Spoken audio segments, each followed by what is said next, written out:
Welcome back to another segment. This time around, we are going to be diving into the transfer rumors and speculation and also the happenings around Chelsea. You understand? First of all, I want to start by reading this to you guys. I saw this on Chelsea Dodgers via Sky Cover. They say that if Nicolas Jackson were to leave Chelsea, the £79 million Liverpool are paying for Hugo Ekitike would be used as a benchmark for any potential deal. That is, they are valuing Nicolas Jackson almost something higher or similar to Hugo Ekitike. Yeah. And what did I say this morning? Yeah, that's true. What did I say this morning? I said that if they can pay such amount for a player like Hugo Ekitike, then they can pay something better. That means Nicolas Jackson valuing Jackson ahead of Ekitike. Yes. See, there's no two ways about it. That's the simple truth. Tell me, this Hugo Ekitike, just tell me one thing where they go toss. I know one fine gives trouble, Sha. Gifto! Yeah, just now they talk. Now, it's a good one. I'm not. It's not as if I'm rating Hugo Ekitike ahead of Jackson, but let me just stop you there. It's a good one, Sha. Let's not go there. Let's just hit around. It's a good one. All right. And not only that, you're hearing that Chelsea is demanding a fee of £35 million for Renato Veiga if Atletico Madrid is to do that business. Though I know that they are going to do that business. If the deal is done, I have to clap for Chelsea. How much? You won't feel bad if Chelsea say Veiga. Looking at what is happening right now, we are looking for a backup for Cucurella. Somebody said Chelsea is going to regret if we say Veiga, and I asked the question. I said, when this guy was on loan to Juventus, did we or did we not do well? It was even the time that Veiga was at Chelsea that we started dropping form. I'm not saying he's the main cause, but I'm saying that when he left, things got a little bit better. If you can win trophies when Veiga was not around, I don't see a reason why Chelsea should not do well, whether or not he stays. You understand? And already we are looking for somebody to back up Cucurella. And this same player has said that he excels more as a centre back. So he's not even an option in terms of helping Cucurella as a left back. And he has said yes to Atletico Madrid. Not waiting for £35 million compared to I think it was 10 million or 12 million there from Basel. So it's a huge profit for me from Chelsea, a huge win. But is one guy I was expecting. The expectation from me. How I'm put on what I was expecting much from that young man. You know that we wanted to go for Calafiori. That was the first player I wanted to go for as a potential backup. You understand? But then Arsenal jumps in, finalizes the deal before us. Then we have to switch to Renato Veiga. You understand? And now Veiga self, I'm not sure that guy play one full season with Chelsea. No. But you see one thing about Chelsea and Maresca. You know, Maresca has said something. He said he will never push any player to go. It's the same thing happened with the Madrid case. But if you as a player, you say you want to go and get regular playing time, he will not stop you. He will not stop you. So sometimes players, if you want to play for a big club like Chelsea, if you are not there yet, I'm saying this, if you are not there yet, for example, when you look at Santos and Caicedo, there is nobody in their right senses that will bench Caicedo for Santos. Santos is a good player, but nobody will bench Caicedo for Santos now. So as a player like Santos that wants to excel in a big club like Chelsea, you have to be patient. Then if you cannot be patient, if you say you cannot be patient, which is not bad too, then you go to the club where you play frequent football. Where we collect our money. And you collect our money. It's as simple as that. But if that's a value Andre Santos, how much do you think Chelsea will say Andre Santos? £80 million. £80 million. Huh? No, my answer is not £80 million, but I would say above £50 million, but I will not say 80 million. I will just say above £50 million. So from 60 million, 70 million, 80 million. So what's your take on Veiga? Is it a cool business? For me, it's a cool business. You know, from the onset, I've been one person that has been, guy, if you cannot be patient, you leave the club. Just as Big Dave said, you are saying that if we sell Veiga, we'll regret it. But he was absent from the team for about 6 months. He said the fans said that. Yes, the fans said that. Now, but this guy has been on loan playing for Juventus for about 6 months or more.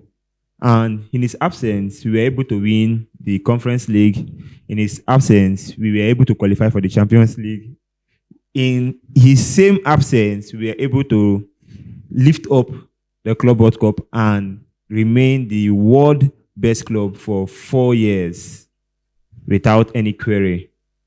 So, can you please just give me a valid reason or a valid fact for saying that, as a fan, for saying that we will regret selling Veiga? How and why? Giving me Renato, I don't think, in fact, once I just get Renato to the team, in 2 days, I will not remember that name called Veiga.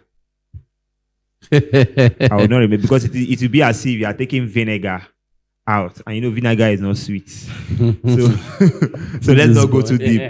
Let's not go too deep. But it's a good one. Atletico should just pay the 40 million pounds. But I'm very happy that they value Nicolas Jackson for such amount. I'm very happy. Guy, what's up with Nicolas Jackson since morning? See, it is common. It's common sense.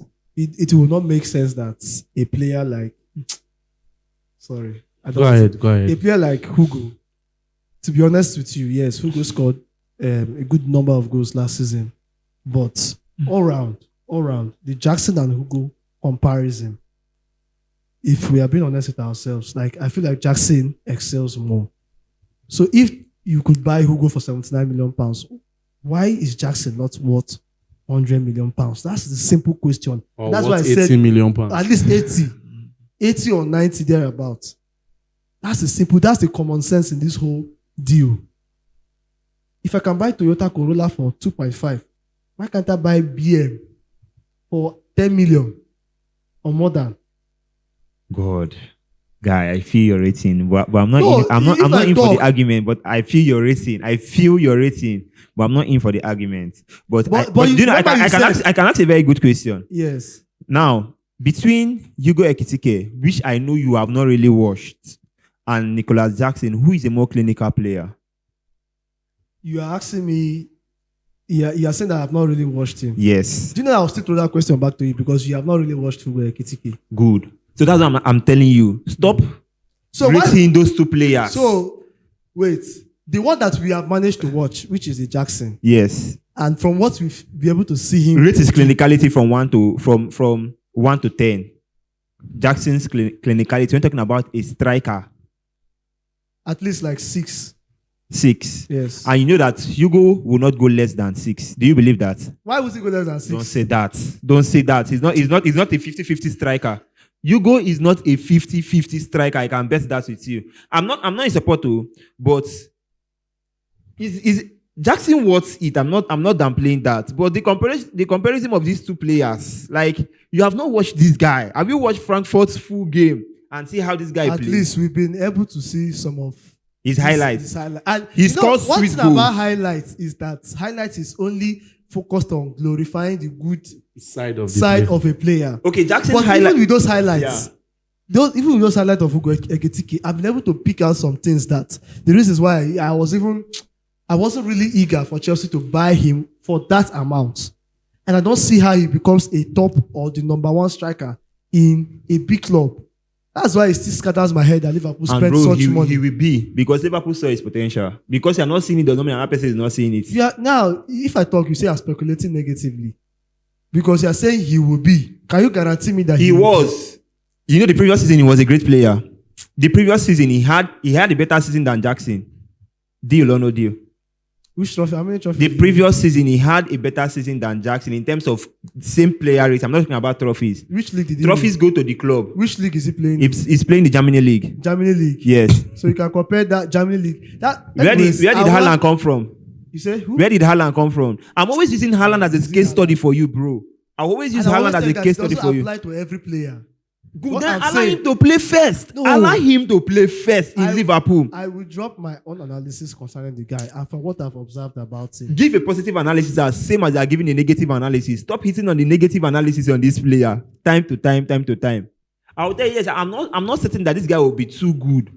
But stop hitting the negative analysis on this player time to time. Well, my own is that I'm okay with the valuation. Of Jackson. Whether Hugo or Jackson, I'm just okay with the valuation. At least he sweets me die. Yeah. Say that they value Jackson for such amount of money. And not only that, we are hearing that Chelsea are pushing seriously to sign Xavi Simon. And a bid of £60 million is involved. Talented player. I think they should go for him. Mm. I think they should go for it because when I look at Morgan Rogers, he's one player that I would have loved Chelsea to go for, but what Aston Villa are asking for is too much. Right now, we need to be careful with the way we spend the money. How do you know that Aston Villa is asking for? The only thing I would say is that if Chelsea and Aston Villa should do this business, or don't forget that Aston Villa is also pushing for Nicolas Jackson. And why is like that? Because number one, the two of them doing that business will be risky because UEFA eyes are on the both of them. They feel that they might end up not money. They feel still no pay. They feel just not say, okay, Chelsea, we will buy Morgan Rogers for £100 million. Aston Villa will come say we buy Jackson for £100 million. They come counterbalance. Come swap. Come tell UEFA say see waiting we don't spend and see waiting we don't gain. Yeah. You understand? So that deal for me, I feel saying I want the way if he puts more eyes on Chelsea and Aston Villa. So in essence, like the Morgan Rogers deal is not looking. I don't think it's realistic. looking. Yes, for me, it's not looking so realistic. That's the same thing I'm saying now. So if whether Aston Villa puts £80 million or whether Chelsea wants to do a swap with Jackson, it is not still looking realistic. So we should look at another Xavi Simon. We still have Garnacho, don't forget. And also we are hearing about Kenan Yildiz. Now, my preferred option between these three players you mentioned, I would have loved Yildiz to come to Chelsea. To be sincere and to be honest with you. Even though I'm still thinking that out of Xavi Simon, Morgan Rogers, Garnacho, and Kenan Yildiz currently right now, those are the names that are out. So you say you prefer Yildiz. Exactly.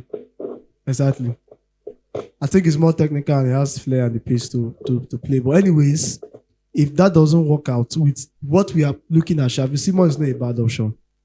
It's not a bad option. I think that him playing for a club like Chelsea will also help him because he would like to improve. He would like to make his statement. Like I said, the boy is talented. As at last 2 years or 3 years ago, he was one of the most talked about young talents. You understand? But just like I said in the previous video, Xavi Simon's problem is lack of consistency. He was inconsistent. But some people still believe that there's a player in India that is exactly. A very good, Me too. I believe baller. so. And let me throw this question out. Xavi Simon is playing for the German side, right? Yeah. He's playing in the German league. Leipzig. If we had to weigh these two, Gittins that we got in Dortmund and Xavi Simon, which of them will you prefer to start for your team? From the left wing. Obviously, Xavi Simon is an attacking midfielder that can navigate from the left. Yeah, he also plays the left wing. And can navigate from the right too. Well, if you are picking, you have to pick, as long as you're talking about the left, I will pick somebody that is more grounded in that left, who we know naturally, organically to be a left winger, which is Gittins. Okay. No problem. You say you pick Kenan Yildiz out of these players.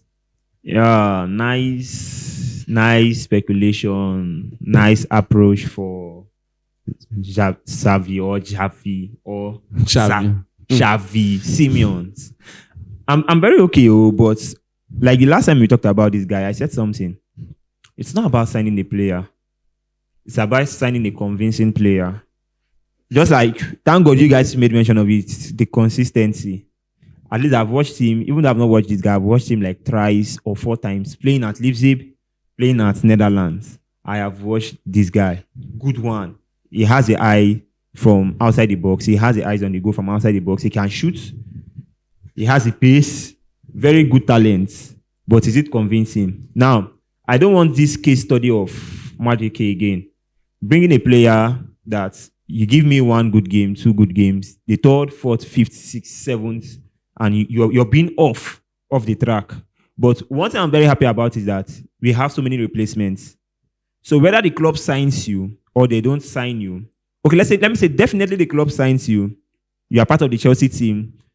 I can beat my chest wholeheartedly and tell you that, oh guys, if you come and play rubbish, you sit at the bench. And let me tell you, after this season, you will get tired. You say you're not having game time. You want to go on loan. That will be your end result. But I'm not here to put any final say on any player. He's a good player. I have watched him. I have seen some of his good attributes. He also has some good skills. He can hold the ball. Very, very good. But that attitude of consistency, all I can see is when he's coming to Chelsea, if peradventure the deal is done and he comes to Chelsea, he has to give that consistent work. Even though you are being off, at least they off for 1 game, 2 games, you know, say yes, now due to overwork. Then the next game, you are giving us a great fire. But now you are still having players like Garnacho and you're having a player like Yildiz. Now, rating this 3 player, I will rate Yildiz ahead of any of those 2 players. Which I know that Yildiz is just a rumor. Yeah. It's just a rumor, 90% rumor, 10% true. But if there should be any player that the club should go for, if you really want a convincing player, for me, based on what I have watched between Yildiz and Xavi Simons, yes, Yildiz is just a new player. He just broke out the previous season. He just broke out having that good name the previous season. Yildiz. Or has he been all that good? He just broke out having that big name the previous season. Looking at his performance at Juventus, still not a bad player, but between these 3 players, Yildiz comes first. Xavi Simons before Alejandro Garnacho. Why not they rate Garnacho low like this? Garnacho is a good player. Garnacho, if not that, the options that we have, for me, they are ahead of Garnacho. Garnacho is not a bad player. As long as he's coming as a backup. And there's something that happens. See, we are looking at him from the lens of Manchester United. Yeah. Man, you know do well. Garnacho not too bad. And I feel like at some point at Man U, he wasn't playing with his whole. Garnacho, as at last 2 seasons ago, you cannot compare him to this season I just concluded.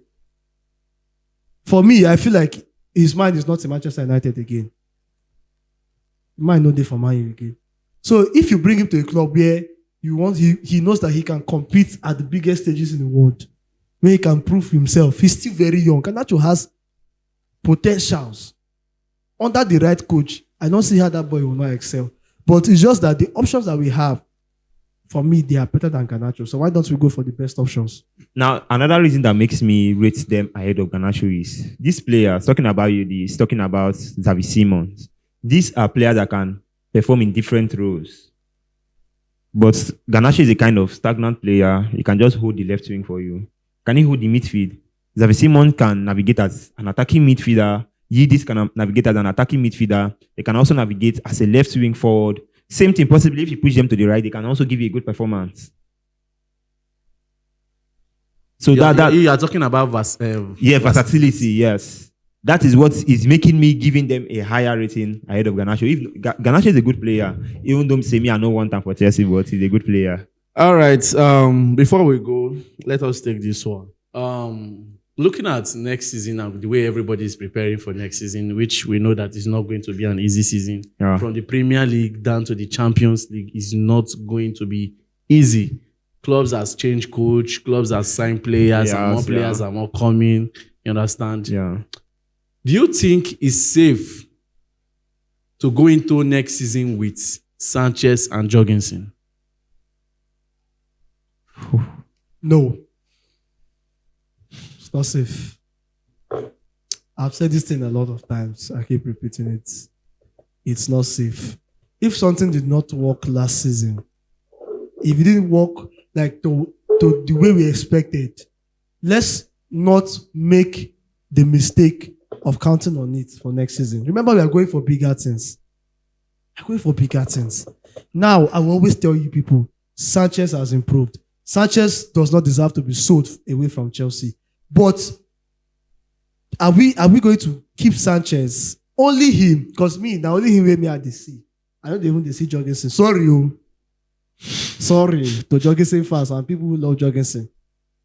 So we need that extra hand that will be like a wake-up call for Sanchez. You grab. That is my own point of view here. But he has already played his wake-up call in the finals against Paris Saint-Germain. So now we are using one game. Are we not using one game to compare? I'm not using one game to compare. Now, I'm only giving you a reminder. You remind me, it's fine. It's not even if you want to tell me about Sanchez's good performances. I won't even see there are other matches during the last season that Sanchez performed well. Let's be honest with ourselves, not just the PSG match. Yeah. But I'm saying that from where he made a lot of mistakes from last season, can you really bank on him? Or can you say that he has improved in that area? In terms of some of the short passes and decision makings he makes. Guy. See, let me start with this. On Sanchez's mistake, Sanchez has improved in his mistakes. Like, he doesn't make that kind of stupid mistake. Like, now the mistake he makes is a kind of advanced mistake. But before you talk about Sanchez's mistake, is it safe for us to go into I will still land there. Let me just finish with the mistake. The mistake talk. Sanchez is... Guy, I don't like talking about this guy too much because is it safe for him and Jorgensen to go? But I think the club does not have intention of loaning or selling Slovenia. Just answer. Answer the question. I don't know if you are not aware. My pendant to Strasbourg is almost done. Yeah. Mm-hmm. But Sanchez. The question is, should Chelsea get a goalkeeper to help Sanchez? That is the way I get the question. I know that's what he's asking. But now I'm still looking if there is any third keeper and the ability of the third keeper. So that's what I'm considering. Bro, that person would have been Petrovic, but it's a kind of tough one for me. I would say it's not really safe. I'll put it a 50-50. All right. Let me. Okay, the Sanchez. Okay, go ahead. So Sanchez, I think now let me tell you something. As of earlier the previous season, this was how he makes his mistake. Most times his mistake leads to goal. But now, even though Sanchez they make mistake, in they make him for that 18-yard box. In the 18-yard box, in they push him, they go midfield. So before you go say make you find a con score, in already defend the post for you. But I'm not saying that his mistakes are good. I'm just taking that one. I just screws at the cash. But Sanchez has improved greatly. I think even though we are bringing a keeper, we are not bringing a keeper like a number one. We are bringing a keeper that will come and compete with this man called Sanchez because he has proven himself. Like I said before the finals, I said that so you don't believe in Jorgensen competing with Sanchez? See, normal. Looking at the two performances, Sanchez is way better than Jorgensen. And if Jorgensen should, by chance, next season, give us a very good performance, I will be a very foolish person to say, bench him and use only Sanchez. No. If Jorgensen just comes up with an extraordinary performance, guy, give him the ground. Remember, I said before the PSG finals, I said that if Sanchez really wants to retain that number one position in Chelsea, it should start with this club World Cup final. This should just be the beginning. Because you showing me a good performance against Paris Saint-Germain in this finals means that you are giving me a glimpse that you are prepared not just for the Premier League or the minor domestic competition, but you're also prepared for the Champions League. So that's it on that. But 50-50 risks. Thank you for even mentioning the Champions League. On that, we cannot allow Sanchez to play these whole games, both the Premier League and the Champions League. That is it. So we need a goalkeeper. That's why I say it's a 50-50. It's a 50-50 something. Yeah. All right. I guess that will be all. I'll be waiting for your own replies at the comment section. Thank you very much. And don't forget to like, share, and subscribe. My name is Peters. My name is Big Dave. And my name is Gifto.